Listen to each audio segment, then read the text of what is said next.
Chief, talagang bumiyahe ka papunta dito? Oo nga. Salamat. Pinuntahan mo talaga ako dito. Oo naman, syempre. Appreciate ko talaga. Pero, hindi kita kilala ha. First time natin nagkita ngayon ha. First time natin nagkita. Sarap. Sakto yung ang gusto ko dito, alam mo na? Ano? Alat, sakto. Maalat talaga ng Bicol Express, di ba? Ito sakto lang.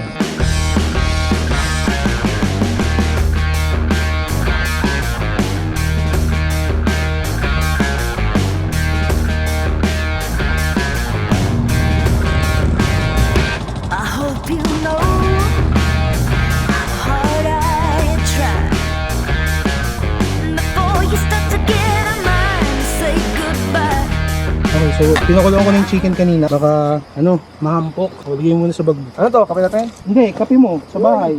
Kami nagre-request kasi nito itong Bicol Express eh. Instead of using pork, we are using chicken. Nice.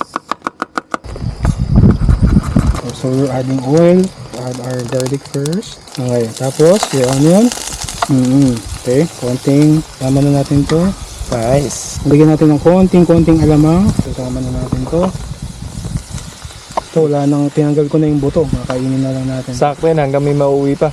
Oo, sige, mag-uwi ka. Kaya ako din niluto ng makikita mo para confident ka